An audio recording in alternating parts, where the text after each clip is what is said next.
प्रिय विद्यार्थियों नमस्कार। जेमिनी क्लासेस से मैं सूरज तिवारी। हम लोग पढ़ रहे थे मॉडल पेपर को। हम लोग कल हल कर रहे थे मॉडल पेपर। आइए उसमें हम लोग आगे बढ़ते हैं। ठीक है, हमारा अगला सवाल। तो बच्चों हमारा जो दूसरा खंड है, खंड बा, इसका पहला सवाल है समांतर माध्य से संबंधित। इसमें हमको दिया गया है, दिया है हमको समांतर माध्य, दिया है समांतर माध्य, और समांतर माध्य बराबर हमको दिया गया है 21.5। ठीक है,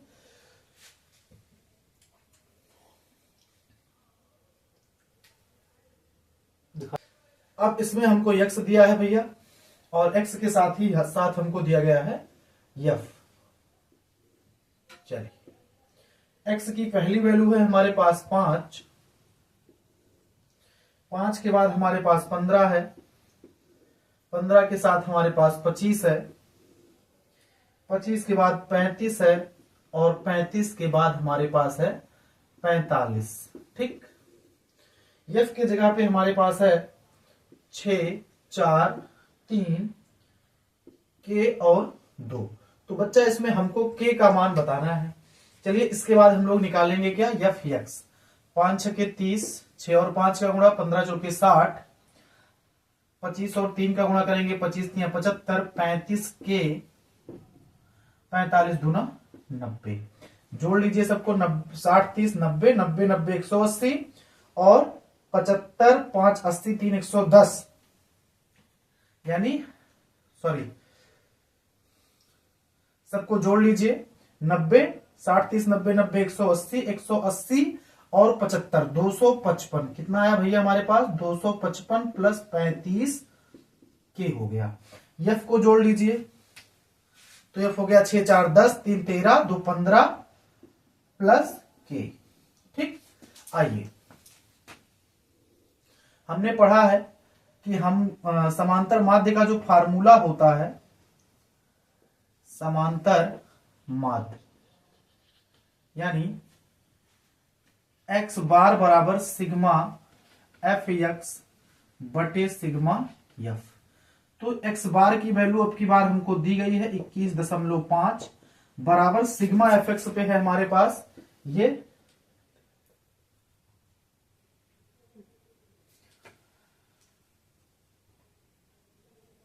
255 प्लस 35 के, और सिग्मा एफ पे है 15 प्लस के।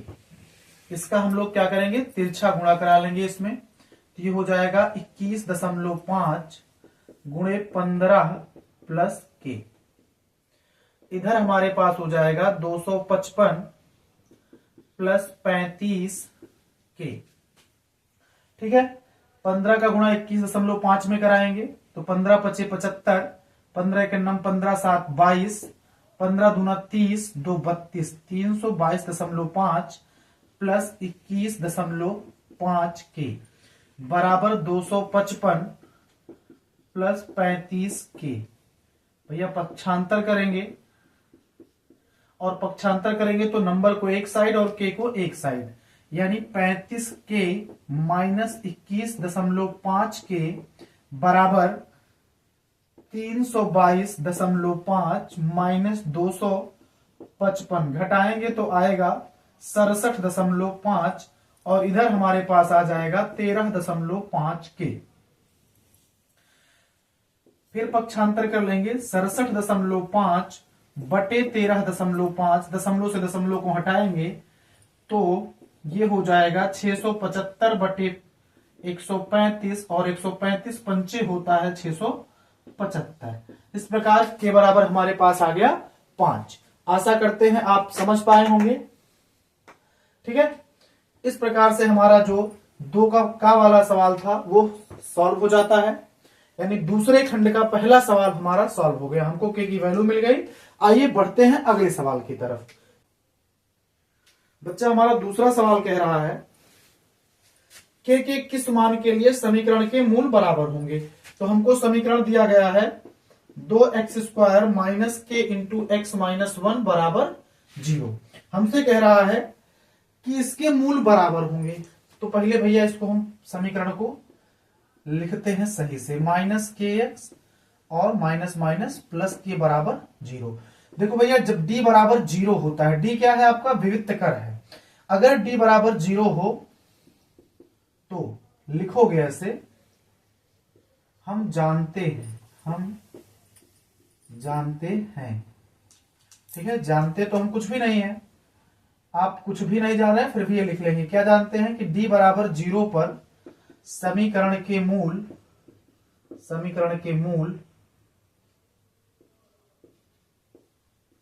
बराबर होते हैं, ठीक है। जब d बराबर 0 होगा तो समीकरण के मूल क्या होंगे, आपस में बराबर होंगे, ठीक है। आइए देखते हैं फिर हमको क्या करना है इसमें। अब d का फार्मूला होता है बच्चा b स्क्वायर माइनस 4ac।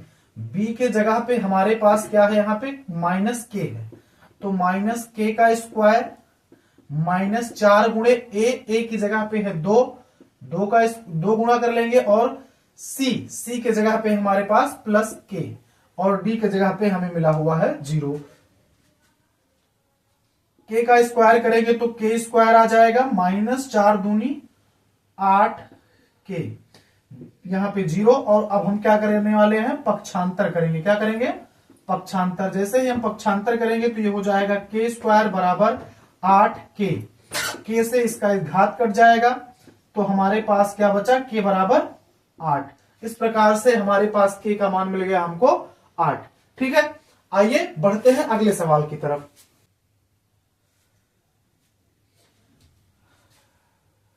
सिद्ध कीजिए 5 प्लस रूट 3 एक अपरिमेय संख्या है। हमको सिद्ध करना है कि 5 प्लस रूट 3 जो है यह एक अपरिमेय संख्या है। इसके लिए हम क्या करेंगे भैया, कहेंगे कि माना 5 प्लस रूट 3 एक परिमेय संख्या है। कैसी संख्या है, परिमेय संख्या है, ठीक है। जो परिमेय संख्या है, अब परिमेय संख्या को आप जानते हैं हम लोग कैसे लिखते हैं, तो इसको लिखते हैं रूट 3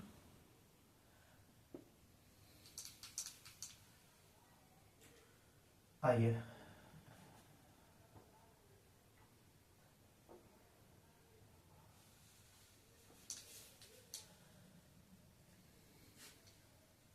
हमसे कहा जा रहा है कि सिद्ध कीजिए 5 प्लस रूट 3 एक अपरिमेय संख्या है। तो देखिए भैया इसको कैसे हल करेंगे, तो लिखेंगे माना 5 प्लस रूट 3 एक अपरिमेय संख्या को हम क्या मान लेंगे, परिमेय संख्या। क्या मानेंगे कि यह एक परिमेय संख्या है, परिमेय संख्या है, ठीक है। परिमेय संख्या है तो क्या हो जाएगा, जिसका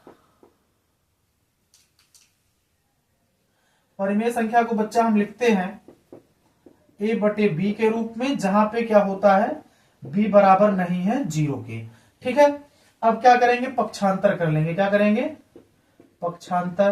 पक्षांतर करेंगे तो रूट 3 बराबर a बटे b माइनस 5 मिलेगा। चूंकि a बटे b माइनस 5 एक पूर्ण संख्या है, अतः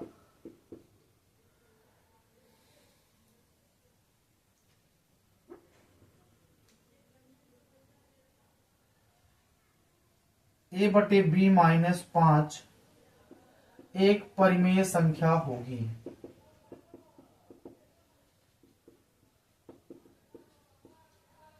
परंतु हम क्या जानते हैं, हम जानते हैं कि रूट 3 एक अपरिमेय संख्या है, अपरिमेय संख्या है, ठीक। ये क्या है, एक अपरिमेय संख्या है, तो हमें पता है।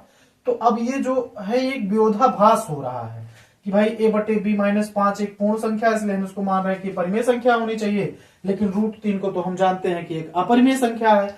अब एक परिमेय संख्या और एक अपरिमेय संख्या बराबर तो हो नहीं सकती है, तो इसलिए जो ये विरोधाभास हो रहा है हमारी इस गलत परिकल्पना के कारण हो रहा है। तो हम कहेंगे कि यह विरोधाभास यह विरोधाभास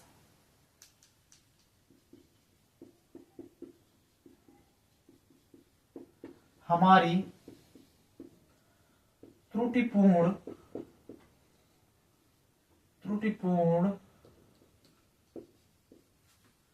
कल्पना के कारण है।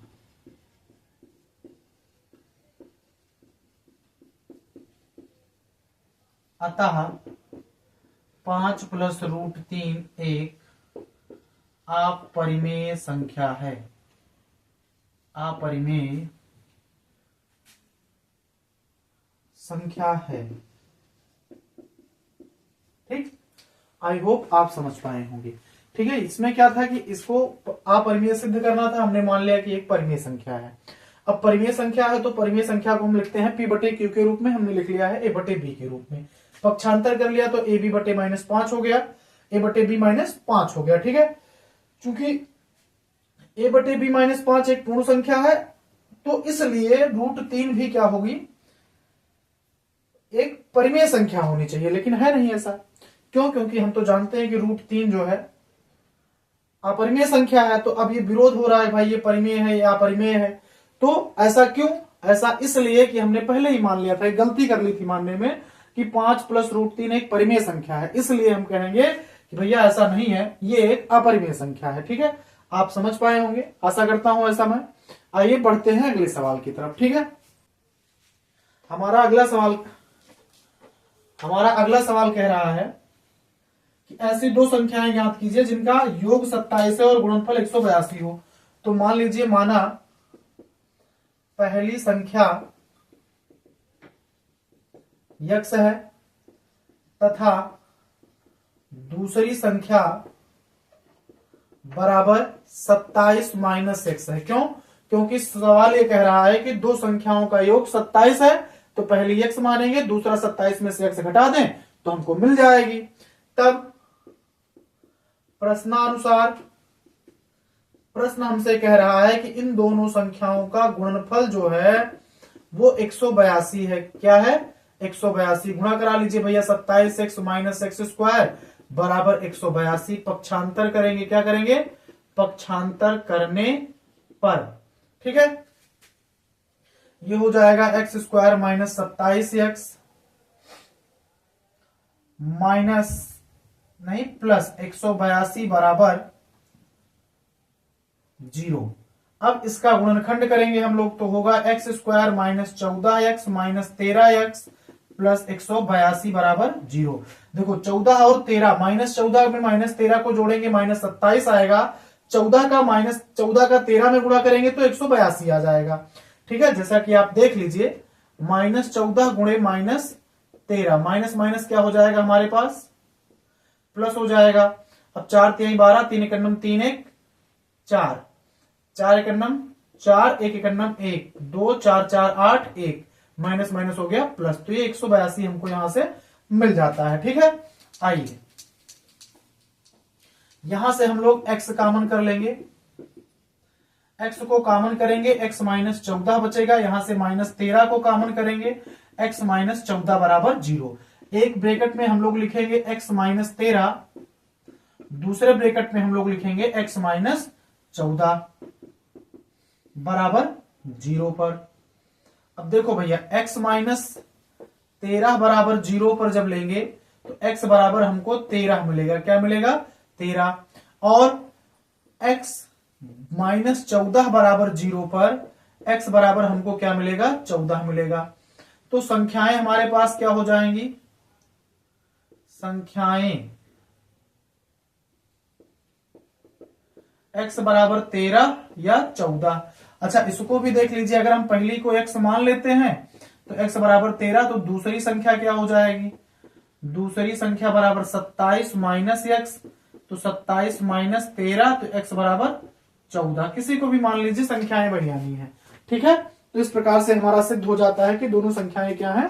13 और 14। अगला सवाल हमसे कह रहा है कि हमको दो बिंदु दिए गए हैं, एक बिंदु A है, दूसरा बिंदु है B, और A और B के बीच के जो, यानी A और B के निर्देशांक, A और B के जो निर्देशांक हैं वो -1, 7 और 4 कामा माइनस 3 है। ठीक है, अब आपको यहाँ पे एक पॉइंट सी है जो इनको विभाजित करता है, m1 बराबर 2 है और m2 बराबर 3 है। ठीक है, चलिए फार्मूला हमारा कहता है m1 x2 plus m2 x1 बटे m1 m2।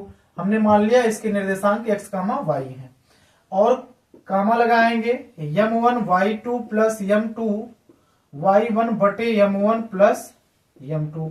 देखो भैया ये x1 है और ये y1 है, ये x2 है और ये y2 है। m1 x2 2 गुणे x2 की वैल्यू भैया 4 प्लस m2 की वैल्यू 3 गुणे माइनस 1 बटे 2 प्लस 3 कॉमा m1 2 y2 की वैल्यू माइनस 3 प्लस m2 3 गुणे 7 बटे 2 प्लस 3। 4 दूनी 8 हो जाएगा भैया, माइनस 3 बटे 5 हो गया। ये 3 दूनी माइनस 6 प्लस 7 त्रिक 21 बटे 5 हो गया। 8 में से 3 जाएगा भैया, 5 बटे 5 आएगा और 21 में से 6 जाएगा तो 15 बटे 5 आएगा। काट देंगे दोनों को तो हमको क्या मिल जाएगा, जो सी के निर्देशांक मिलेंगे वो मिलेंगे 5 एकन्नम 5 और 5 तिहाई 15 1 कामा 3। यही हमारा आंसर हो जाएगा। आशा करते हैं आप समझ पाए होंगे। यदि क्लास आपको समझ में आ रही है तो आप वीडियो को लाइक करिए, चैनल को सब्सक्राइब करिए। और आप लोग वीडियो पूरा देख नहीं रहे हैं, वीडियो देखते हैं तो लाइक नहीं कर रहे हैं, ये आप ना करें। आप ज्यादा से ज्यादा वीडियो को लाइक करें, अपने मित्रों से भी शेयर करें जिससे उनकी भी सहायता हो सके। ठीक है, और आपके सेवा में जेमिनी क्लासेस हरदम लगा हुआ है। सिर्फ आप क्लास को लाइक करिए, शेयर करिए, इतना ही करना है। ठीक है, आइए बढ़ते हैं अगले सवाल की तरफ। बहुपद 3x square minus x minus 4 के शून्य ज्ञात करना है। इसके हमको क्या निकालने हैं, शून्यक निकालने हैं और इनके गुणांकों के बीच संबंध स्थापित करना है। तो चलिए पहले गुणांक निकाल लेता हूं। a बराबर 3 हो जाएगा।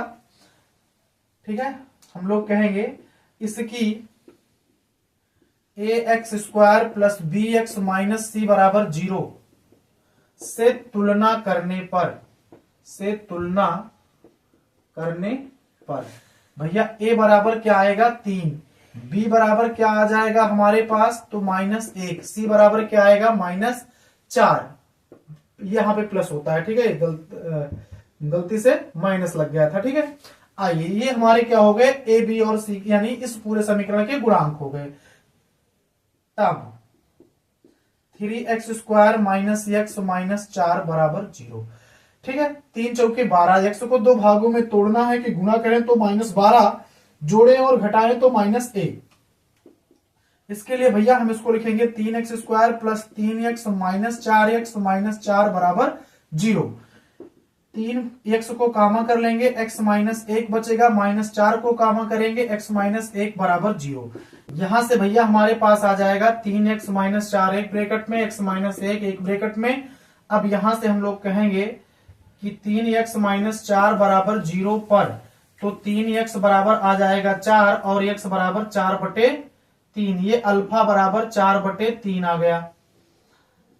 x माइनस 1 बराबर 0 पर भैया x बराबर क्या हो जाएगा 1। ठीक है, आइए देखते हैं फिर आगे हम लोग सत्यापन यानी संबंध देख लेते हैं। तो संबंध में आता है मूलों का योग बराबर माइनस बी अपॉन ए। तो मूल हमारे पास क्या है 4 बटे 3 है और उसके साथ ही हमारे पास एक गलती हो गई है भैया। यहां पे देखिए, यहां पे हम लोग प्लस की जगह माइनस कर लिए थे। यहां पे प्लस हो जाएगा, यहां पे प्लस, यहां पे प्लस, सॉरी यहां पे माइनस ही रहेगा। यहां पे प्लस था और यहां पे माइनस 1 हो जाएगा। थोड़ा संशोधन कर लेंगे। अब यहां पे एक है हमारे पास अल्फा प्लस बीटा यानी प्लस माइनस 1। दूसरा मूल क्या है माइनस 1, यहां माइनस माइनस 1 बटे 3। अब ये हो जाएगा भैया 4, 3 एकन्नम 3 माइनस 3 बटे 3 बराबर 1 बटे 3। 4 में से 3 जाएगा बाबू, 1 बटे 3 बराबर 1 बटे 3 आ जाएगा। मूलों का गुणनफल ये होता है भैया अल्फा बीटा बराबर सी अपॉन ए। सी की वैल्यू बाबू हमारे पास है -4 और ए की वैल्यू है हमारे पास 3। अल्फा बीटा यहाँ पे ये हो जाएगा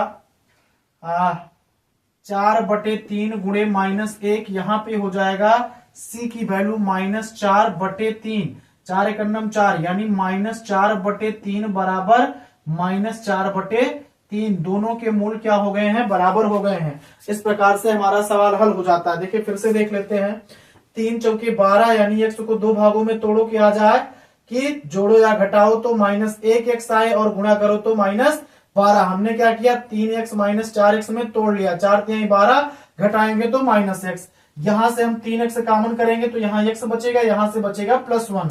यहां से -4 कॉमन करेंगे तो यहाँ x बचेगा, यहाँ +1 बचेगा। 3x -4 को एक ब्रैकेट में लिखेंगे, x +1 को एक ब्रैकेट में लिखेंगे, हो जाएगा ये 3x -4 को जब 0 पर हम रखेंगे तो हमको मिलेगा x की वैल्यू 4/3। यहां से x की वैल्यू मिल जाएगी x बराबर -1। मूलों के योग का फार्मूला -b/a यानी 4/3 प्लस -1 बराबर -1 गुणे -1/3। अब 4 में से 3 घटेगा तो क्या आ जाएगा, 1/3 आ जाएगा। यहाँ पे 1/3 ऑलरेडी हो गया, माइनस माइनस का गुणा होकर के। मूलों का गुणनफल क्या होता है, तो अल्फा बीटा बराबर भैया c/a, सी की वैल्यू -4 और ए की वैल्यू 3। यहाँ पे अल्फा की वैल्यू 4/3, बी की वैल्यू -1 गुणा करेंगे, -4/3 बराबर -4/3। इस प्रकार से सवाल हो गया हल। आइए बढ़ते हैं अगले सवाल की तरफ। दूसरा सवाल है हमारे पास cot a minus cos a बटे cot a plus cos a। अब भैया इसको सिद्ध करना है, cosec a -1 बटे cosec a प्लस 1। देखो भैया इसको लिख सकते हो आप, काट को cos a बटे sin a minus cos a बटे, इसको भी ऐसे ही तोड़ लेंगे हम लोग, cos a बटे sin a plus cos a। ठीक है, आइए यहां से दोनों पक्षों से हम cos a को बाहर कर लेते हैं, कॉमन ले लेते हैं। cos a यहां से कॉमन लेंगे तो बचेगा 1/sin a -1। यहां पे बचेगा cos a कॉमन करोगे तो 1/sin a प्लस 1। cos से cos कट जाएगा, 1/sin को हम लोग कहते हैं बाबू cosec a, और ये हो गया cosec a -1 बटे cosec a प्लस 1। यही हमको प्रूव करना था, प्रूव्ड हो गया। ठीक है, ये हमको प्रूव करना था और ये हमारा हो गया प्रूव। अगला सवाल है हमारा 1 + sec a, 1 + sec a बटे sec a, और इसको हमको प्रूव कर देना है sin स्क्वायर a बटे 1 - cos a। तो देखो बाबू LHS को हम लोग ले लेते हैं, इसको हम लिख सकते हैं 1/sec a plus sec a बटे sec a। इससे ये कट जाएगा, 1/sec a को लिख सकते हो 1/cos a प्लस 1, cos ऊपर चला जाएगा तो ये हो जाएगा cos a प्लस 1। अब क्या करेंगे, इसमें हम लोग cos a से यानी 1 + cos a से गुण, इसको हम लोग भैया व्यवस्थित करके लिख सकते हैं 1 + cos a।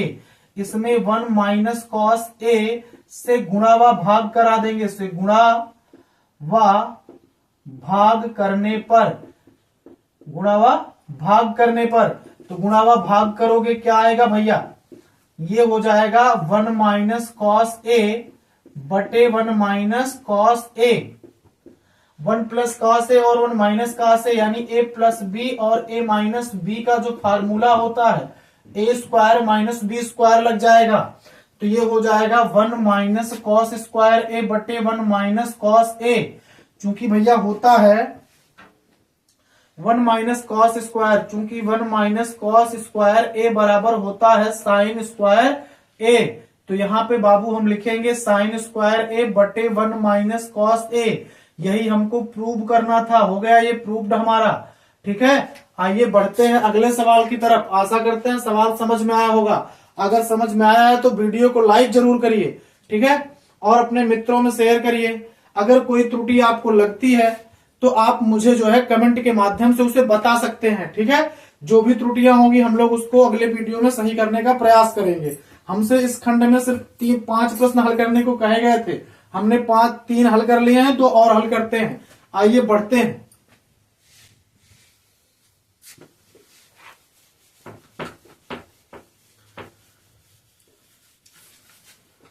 उसके साथ ही आप अगले सवाल पे चलने से पहले आपके लिए एक सूचना है। सूचना यह है कि जेमिनी क्लासेज अपनी बैच 2025 की परीक्षा को ध्यान में रखते हुए 27 जनवरी से शुरू कर रहा है। जो भी हमारे छात्र जुड़ना चाहते हैं वो जल्दी से जल्दी आकर के हमारी 5 दिनों की डेमो क्लासेस चलनी है। 27 से लेकर के 1 फरवरी तक आप आके डेमो क्लासेस देख सकते हैं हमारी सभी ब्रांचों पर। और किसी भी प्रकार की जानकारी के लिए आप 91 98 38 90 39 व 85 76 96 96 02 इन 2 नंबरों पर संपर्क कर सकते हैं। मैं नंबर लिख भी दे रहा हूं, 91 98 38 90 39 व 85 76 96 96 02, ठीक है। इन दोनों नंबरों पर आप संपर्क भी कर सकते हैं किसी प्रकार की जानकारी के लिए। आइए बढ़ते हैं अगले सवाल पे। एक नंबर है।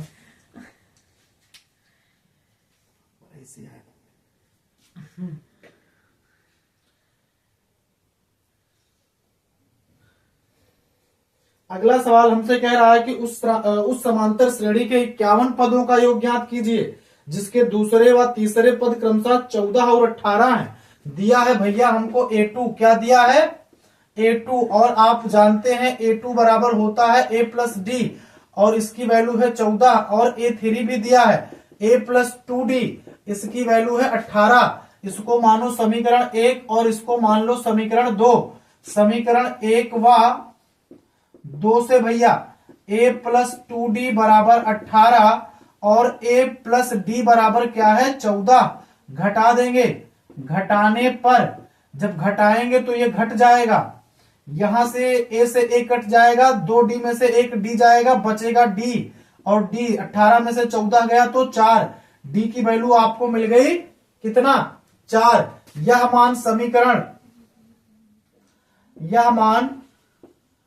समीकरण 1 में रखने पर, समीकरण 1 में रखने पर रख लीजिए।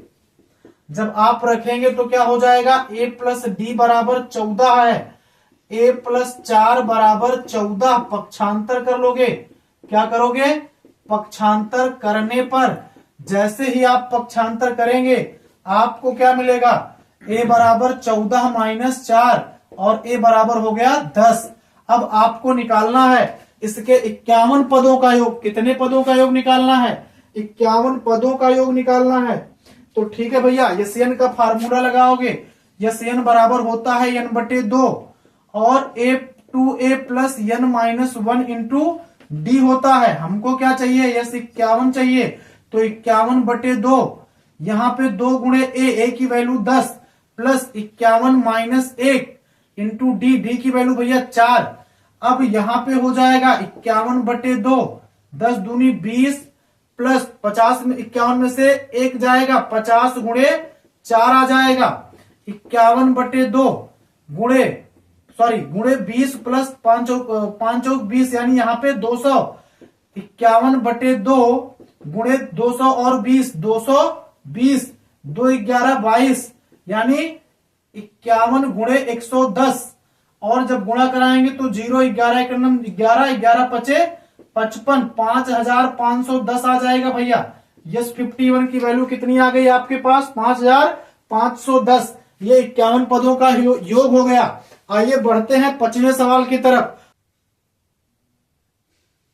तो भैया हमको क्या दिया गया है, अर्धगोले का व्यास दिया गया है। अर्धगोले का व्यास जो कि कितना है 14 है, तो अर्धगोले की त्रिज्या क्या हो जाएगी, अर्धगोले की त्रिज्या यानी R बराबर आपको मिल जाएगा 14/2 बराबर 7। अब यही त्रिज्या क्या हो जाएगी, बेलन की भी त्रिज्या हो जाएगी। बेलन की त्रिज्या भी यही होगी 7। क्यों, क्योंकि उसने कहा है कि जो बर्तन है वो आपका अर्ध खोखला अर्धगोला है और खोखले अर्धगोले के ऊपर एक बेलन रखा हुआ है। क्या रखा हुआ है? बेलन। और बेलन का व्यास आपको दिया है 14 सेंटीमीटर। कितना दिया है? 14 सेंटीमीटर। अब जब दोनों एक दूसरे के ऊपर रखे हुए हैं तो जो बेलन की त्रिज्या वही अर्धगोले की त्रिज्या। अच्छा भैया, इस पूरे खिलौने की या बर्तन की ऊंचाई कितनी है? 13 सेंटीमीटर है। कितनी है? 13 सेंटीमीटर। अर्धगोले की त्रिज्या हो गई 7, तो बेलन की ऊंचाई कितनी हो जाएगी? 13 में से 7 निकाल दोगे तो हो जाएगा 6।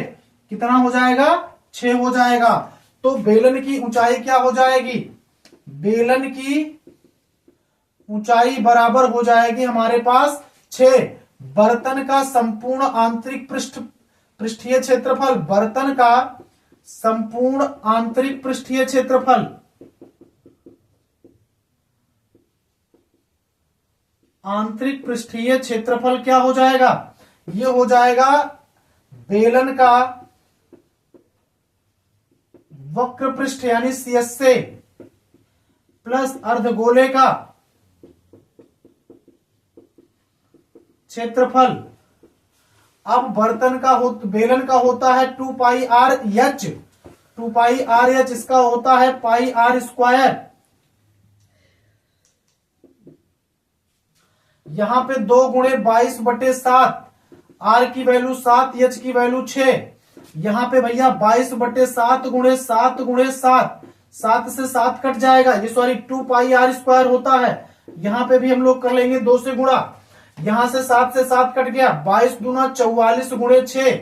इधर हो गया आपका पास 22 दूना 44 गुणे 7, 44 को भैया कॉमन ले लो, 6 + 7, तो ये हो गया 44 गुणे 7 6 13, 13 चौके 52 के 2, 13 चौके 52 2, 52 5 57, टोटल 572 सेंटीमीटर स्क्वायर। इस प्रकार आपके ये 5 सवाल हो जाते हैं इस टर्म के पूरे। आइए चलते हैं अगले सवाल पर। भैया अगला सवाल हमसे कह रहा है कि सिद्ध कीजिए किसी वृत्त के परिगत समांतर चतुर्भुज समचतुर्भुज होता है। तो चलिए इसके लिए हम लोग एक वृत्त बना लेते हैं। इस वृत्त के साथ ही हम एक चतुर्भुज बनाते हैं। सॉरी, पहले हम लोग एक चतुर्भुज बना लेते हैं।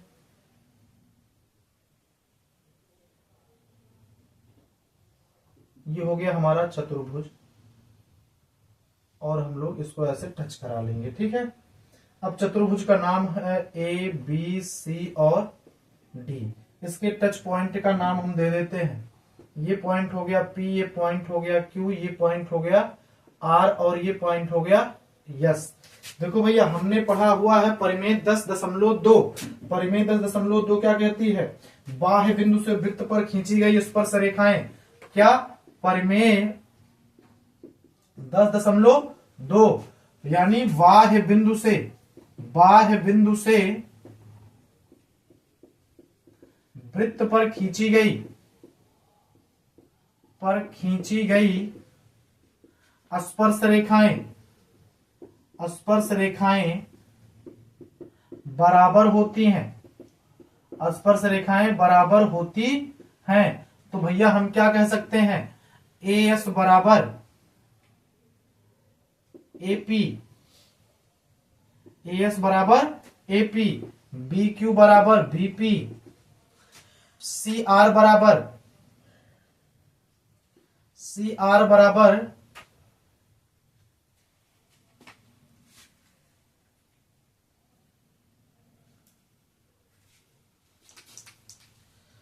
CQ बराबर CR और DS बराबर DR। ठीक है भैया, ये हो जाएगा हमारे पास। अब क्या करेंगे? ये समीकरण 1, ये समीकरण 2, ये समीकरण 3 और ये समीकरण हो गया 4।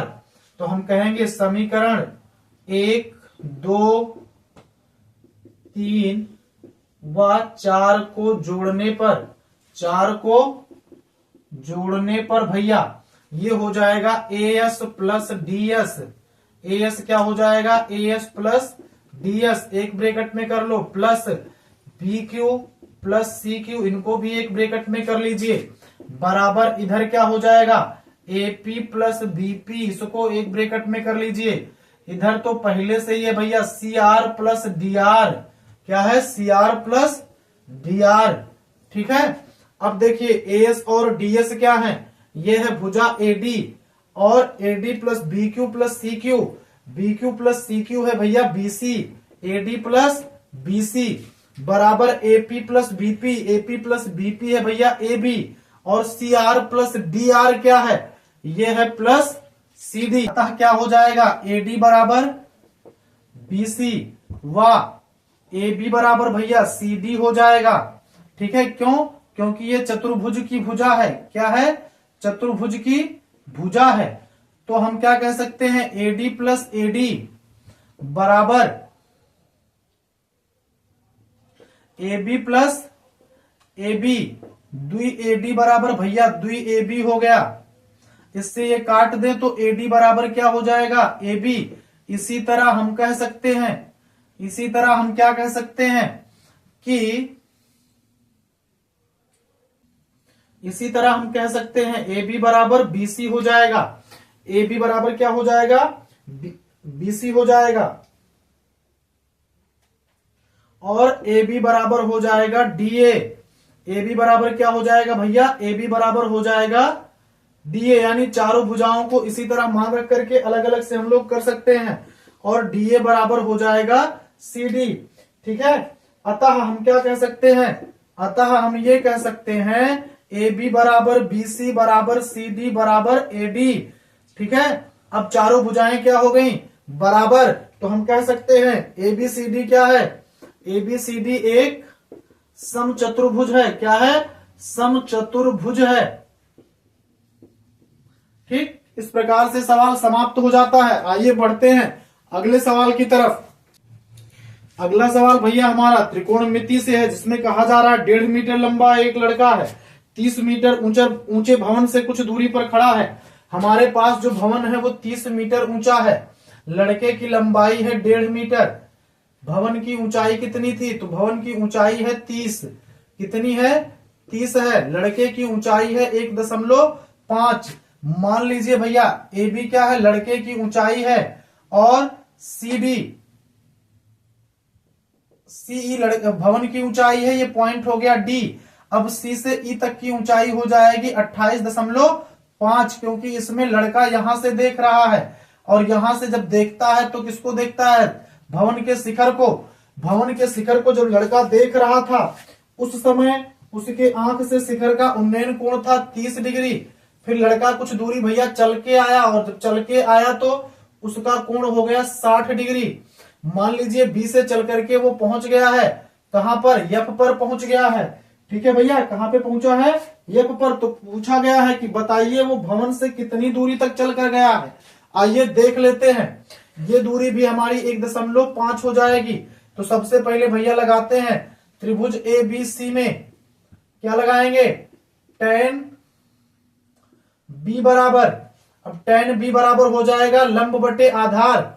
लंब क्या है हमारे पास, तो लंब हमारे पास है भैया डीई, लंब बटे आधार। tan बी की वैल्यू क्या है, tan 30 है, और लंब की वैल्यू क्या है, डीई है, और डीई बटे आधार क्या है आपके पास, बीडी है। बीडी को मान लीजिए यक्स मान लीजिए, कितना मान लीजिए, यक्स मान लीजिए, और लड़के द्वारा चली गई दूरी कुछ भी मान लीजिए, लड़के द्वारा चली गई दूरी हम मान लेते हैं वाई।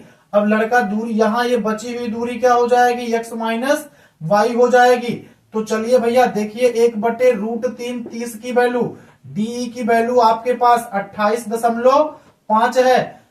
ठीक है, डी की वैल्यू 28.5 है, और ये वैल्यू हो गई यक्स। अब तिरछा गुणा करोगे तो यक्स बराबर क्या आएगा, 28.5√3 आ गया। यक्स की वैल्यू कितनी आ गई, 28.5√3। इसी प्रकार भैया त्रिभुज हम लेंगे, और उस त्रिभुज का नाम अब की बार हम लोग कहेंगे ई एफ डी में, और लगा देंगे tan एफ बराबर, ये भी लंब बटे आधार हो जाएगा, और tan एफ की वैल्यू है भैया 60 डिग्री।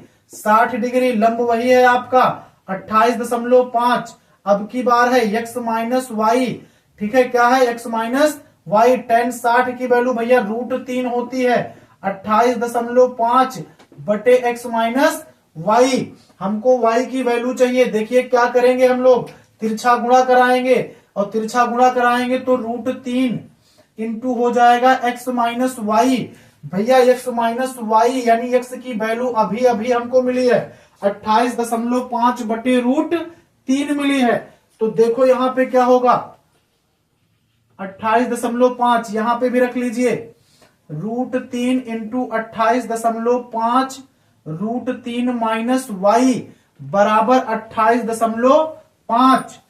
ठीक है, चलिए गुणा करा दीजिए 28.5 में √3 का गुणा कराएंगे 28.5 √3 गुणे √3 माइनस √3 वाई भैया बराबर 28.5। अब ये गुणा हो जाएगा 28.5 गुणे 3 माइनस √3 वाई बराबर 28.5। पक्षांतर करा लीजिए, क्या कराइए पक्षांतर, और पक्षांतर कराओगे तो 28.5 गुणे 3 बटे 28 माइनस 28.5 आ जाएगा बराबर √3 वाई आएगा। अब आप क्या करिए 28.5 को कॉमन कर लीजिए 3 माइनस 1 आएगा। ठीक है, बराबर √3 वाई, और जब पक्षांतर करोगे तो वाई बराबर आ जाएगा 28.5 गुणे 2 बटे √3 या वाई बराबर भैया 57 वाई बराबर क्या आ जाएगा 57 बटे √3। चली गई दूरी क्या है, चली गई दूरी है यक्स। आपसे पूछा गया था कितना दूरी चलता है, सॉरी पूछा हमसे गया था कितनी दूरी चलता है, तो भैया यही वाई दूरी चलता है 57 बटे √3 चलता है। ठीक, देखो भैया 57 बटे √3 अगर उत्तर नहीं आ रहा होगा तो आप क्या करेंगे, इसी को लिखेंगे 57 को लिख सकते हो 19×3 बटे √3। √3 से 3 को काटोगे तो 19√3 भी आ जाएगा। या तो आपका उत्तर ये होगा या तो आपका उत्तर ये होगा। इस प्रकार से आपका यह सवाल पूरा हो जाता है। आशा करते हैं आपको यह सवाल समझ में आया होगा। आया है तो आप वीडियो को लाइक करिए।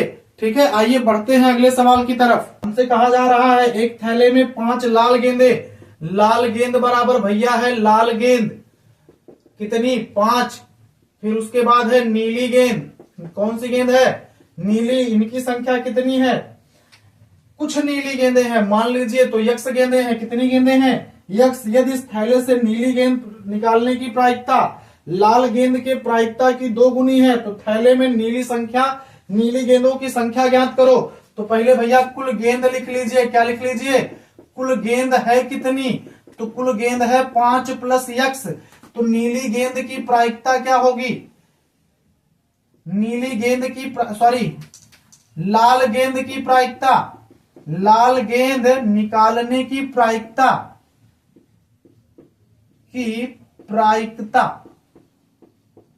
यानी पीई बराबर, तो ये हो जाएगा भैया 5 बटे 5 प्लस यक्स।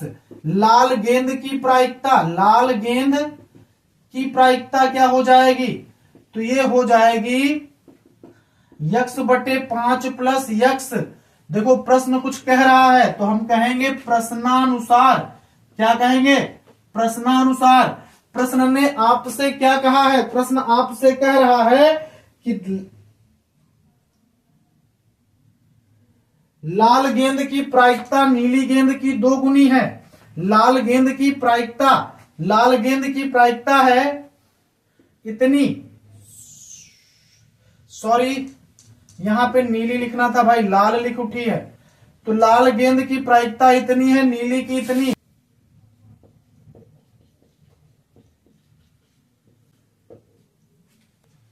प्रश्न हमसे कह रहा है भैया नीली गेंद की प्रायिकता यानी यक्स बटे 5 प्लस यक्स की जो प्रायिकता है वो लाल गेंद के प्रायिकता की 2 गुनी है, यानी 5 बटे 5 प्लस यक्स की 2 गुनी। समीकरण बराबर करने के लिए 2 से गुणा, यक्स बटे 5 प्लस यक्स बराबर हो जाएगा 10 बटे 5 प्लस यक्स, इसको इससे काट दोगे यक्स बराबर 10। तो भैया नीली गेंदों की संख्या कितनी है 10 आ गई। इस प्रकार से हम लोगों ने एक मॉडल पेपर का हल आज देख लिया है। हाँ, इसमें कुछ अथवा के सवाल छोड़ दिए गए हैं और वो सवाल आपको होमवर्क के लिए छोड़े गए हैं, उनको आपको हल करना है। यदि नहीं आता है तो आप उन्हें कमेंट कर सकते हैं, उनका वीडियो आपको अलग से मिल जाएगा। ठीक है, हम लोग अब मिलेंगे अगले वीडियो में किसी और मॉडल पेपर के साथ। तब तक के लिए आप लोग बने रहिए जेमिनी क्लासेस के साथ। नमस्कार, मिलते हैं अगली वीडियो में।